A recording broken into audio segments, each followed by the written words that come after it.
Oswatine, bonsoir à tous. Alors ce soir, j'avais à cœur de vous partager deux mots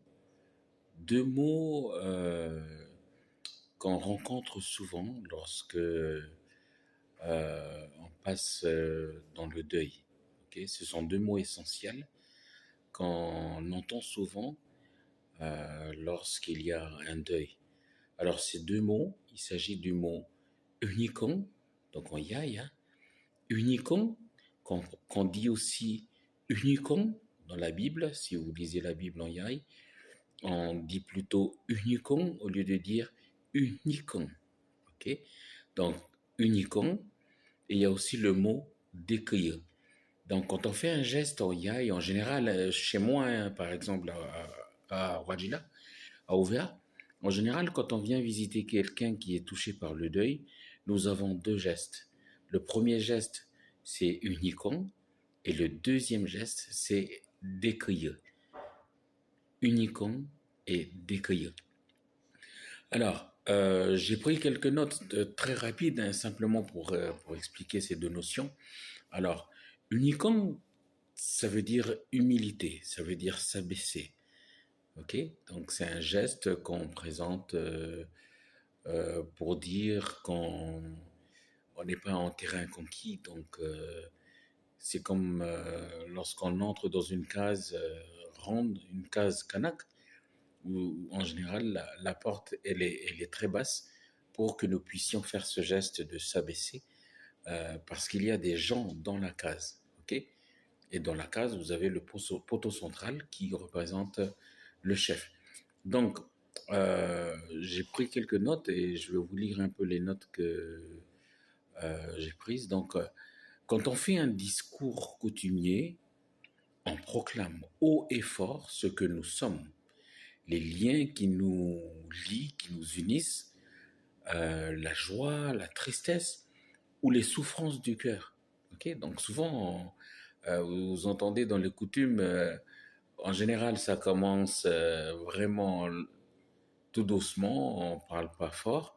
Et après, vous allez voir les vieux qui, qui, qui crient, hein, qui prient, ça y est, c'est le silence. On n'entend plus que la personne qui fait le discours, parce qu'en général, c'est le cri du cœur. Ok.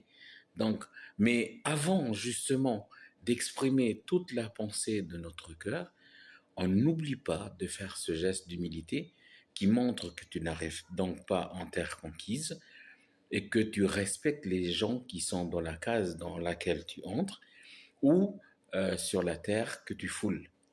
Ok. Souvent, quand un groupe euh, va faire un concert quelque part, chez nous, les Kanaks, eh bien, il y a souvent ce geste pour dire, écoute, là, je vais faire du bruit, je vais crier, je vais chanter, mais je n'oublie pas qu'il y a les vieux qui sont là, que c'est pas chez moi, et donc je demande pardon si j'élève un peu ma voix, si je vais fouler la terre, je vais, voilà, ok. Donc c'est une façon de dire pardon, ok. Donc ça c'est le premier mot. Le premier mot donc unicum ou unicum, donc deux prononciations. Le deuxième mot c'est décrieux, décrieux.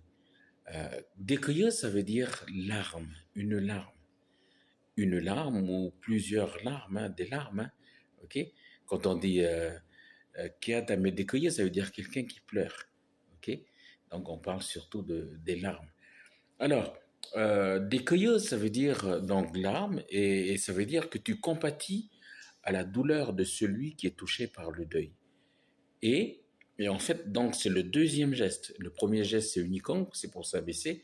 Et le deuxième geste, souvent, c'est une autre personne qui va prendre la parole toujours du groupe qui arrive pour présenter son geste pour compatir à la douleur de la famille qui est en deuil. Et donc, soit c'est présenté par une seule personne, qui est souvent le porte-parole du clan, soit il dit, OK, moi je vais d'abord prendre la parole, et puis après il désigne une autre personne pour prendre la parole. OK. En général, le chef Nigoch, c'est le vieux Hojo qui porte sa parole. Et si jamais il va dans un pays étranger, souvent c'est le papa des sujets, le chef des sujets qui est le clan Nipach. Ok, en Yai on dit Tang Nipach. Voilà. Donc, euh, donc décueilleux, c'est une façon de, c'est la participation, c'est le geste que tu donnes. En général, c'est de l'argent, c'est de la nourriture, c'est le fruit de la terre, donc les ignames, les walais, manioc, les tubercules, tout ça, ok, les légumes.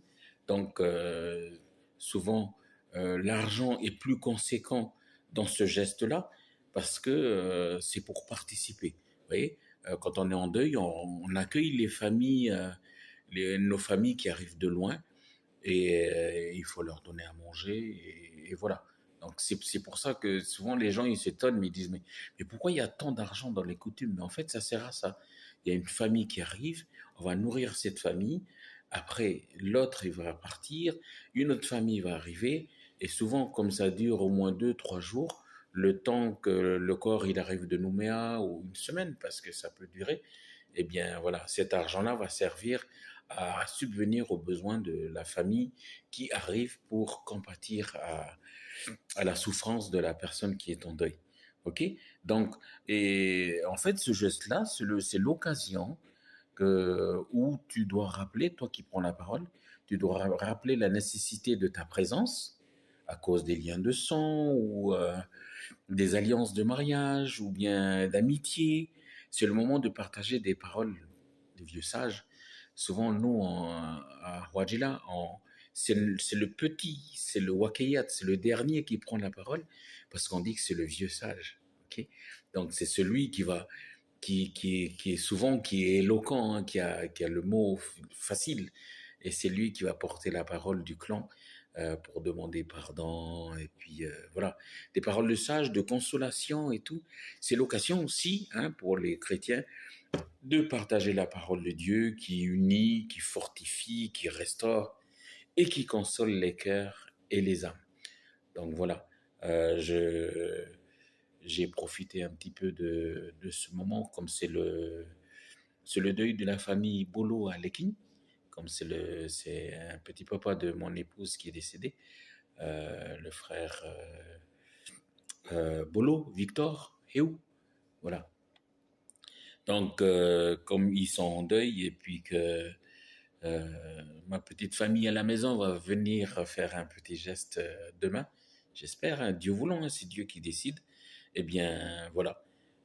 C'était une occasion pour moi de laisser un peu les médicaments et puis de faire un petit cours en yai pour parler un petit peu de ces deux mots essentiels quand on présente nos coutumes de deuil. Donc le premier geste, unicum ou unicum, ok, donc geste pour s'abaisser devant la famille qui va te recevoir. Et deuxième mot, décrieux, la larme, la compassion, le fait d'être compatissant, le fait de présenter voilà, ta participation pour dire voilà, je suis là. N'oublie pas qu'en Yai, on dit souvent Benyam. Ok, Benyam, ça veut dire ton bras. Ok, l'extension, le prolongement de ta main, il y a des choses que toi, tu ne peux pas faire. Mais moi, quand je vais arriver, en fait, je serai ta main. Je serai là pour te soutenir, soit pour te soutenir, t'épauler, soit faire les choses que toi, tu ne peux pas faire. Et, et de dire à la famille qui est en deuil, écoute, je suis là. Toi, tu fais ce que dans ta responsabilité t'incombe, voilà, la chose que tu dois faire, mais casse pas la tête. Dans la cuisine, je serai là. À table pour servir, je serai là. Je ferai tout. Voilà. Une occasion de dire encore que nous sommes famille et que nous sommes là les uns pour les autres pour se soutenir. Donc voilà. Condoléances à la famille Bolo de l'Équigne et puis voilà. Condoléances aussi à ma famille de Wajila, la famille Wadjino, avec le départ du grand frère Wadjino, Gaston. Voilà, je n'étais pas là. Dieu seul connaît les cœurs. God bless you.